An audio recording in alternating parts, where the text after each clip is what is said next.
I have another interesting story to share.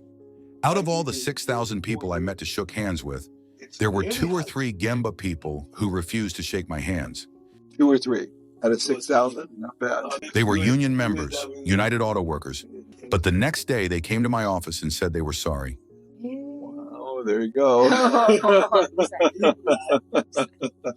They approached it as a UAW activity, but they said that they realized that as human beings, it was not right. It was not respectful.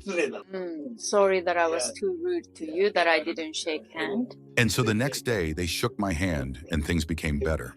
I always try to have lunch with managers and workers. Not in the executive lunchroom. Oh, no. No executives. No executive. What I really liked in the cafeteria were the American foods like chicken nuggets. Oh, he liked American food, fried chicken. Fried chicken. Kentucky Fried Chicken. And the cafeteria lady would say, "Hey, Mr. Matt." Most people will just call me Matt, but she would say, "Mr. Matt." Mr. Matt. Oh, that's cute. So many funny stories. I remember before I went back to Japan, people wanted to give me gifts, and there was this security guard who gave a small handmade figure, like a Godzilla. The statue, like a handmade statue to him from the security guard, like a Godzilla.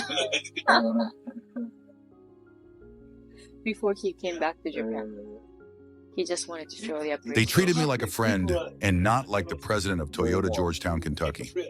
So all the hard work paid off. We accomplished our goal, and that was to make Lexus, the premium car for Toyota. So the quality was so good that they trusted you to make Lexus. Wow, that's amazing. People were very happy. They couldn't believe they've achieved the goal of being able to make the Lexus.